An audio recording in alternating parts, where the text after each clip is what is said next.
Hallelujah. Hallelujah. देखिए क्या लिखा है,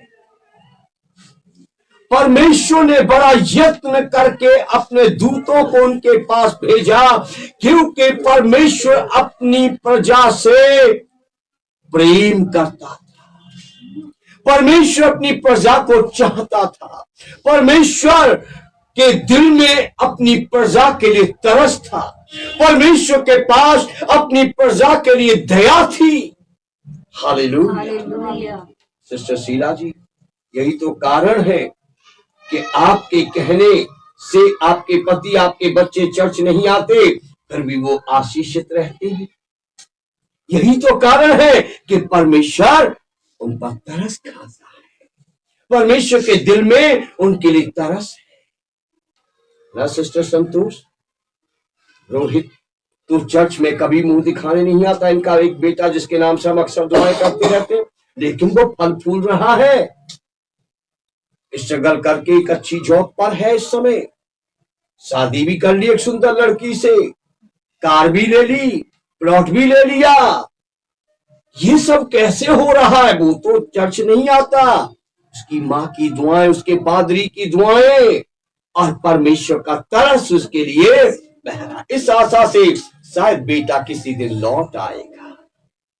हालेलुया, हालेलुया, हालेलुया। कितनी सुंदर आयत है, कितना सुंदर वचन है। परमेश्वर इसलिए अपने दूतों को भेजता है, इसलिए अपना वचन भेजता है, क्योंकि वो प्रेम करता है। हालेलुया। वो तरस खाता है, वो अपनी प्रजा पर तरस खाता है, इसलिए उन्हें बनाता है।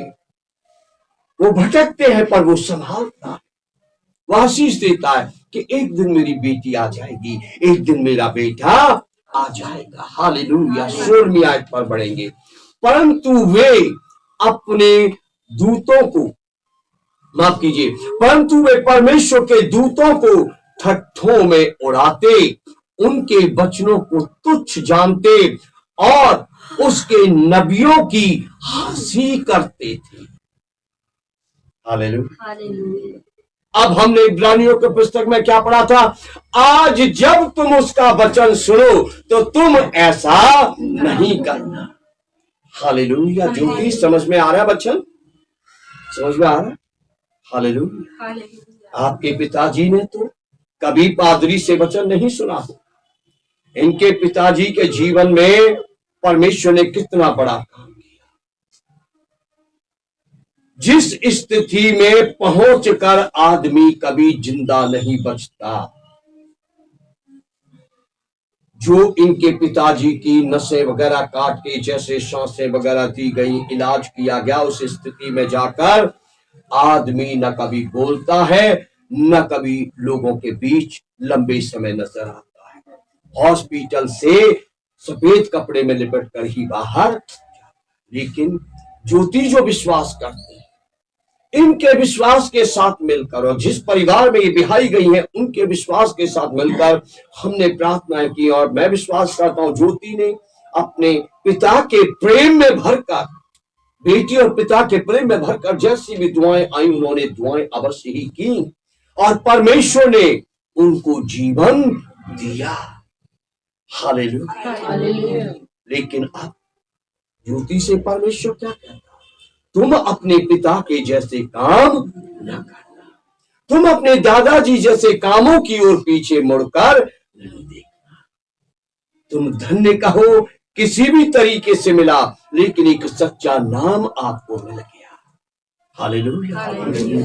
एक मुझे घर में एक बहन मिली थी जिसने कहा, देखिए मेरे चेहरे को देख सकते,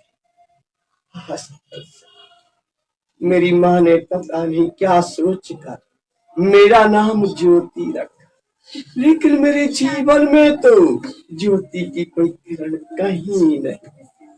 मेरा तो जीवन जब से मैं समझने के लायक बनी अंधेरा है। लेकिन ज्योति, पता नहीं आपके माता पिता ने आपका नाम क्या सोचकर ज्योति रखा, लेकिन आज आप खुश हो कि जगत की ज्योति आपके दिल की मालिक बन गई है, और वो यीशु है, वो यीशु है। हालेलुया। जगत की ज्योति आज यीशु आप में वास करता है। आप ज्योति का मंदिर बन गई हैं, आप ज्योति की संतान बन गई। आप आगे की ओर देखो। हालेलुया। आगे बढ़ो और ऐसे चलो कि परमेश्वर को प्रसन्न कर सको। उन्होंने परमेश्वर के दूतों को ठट्टों में उड़ाया, तुम कभी परमेश्वर के सेवक को ठट्टों में ना उड़ा।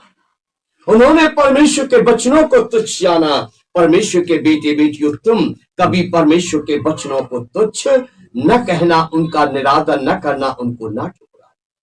उन्होंने नबियों की हंसी उड़ाई, वो नबियों पर हंसे, तुम परमेश्वर के सेवकों पर कभी ना हंस।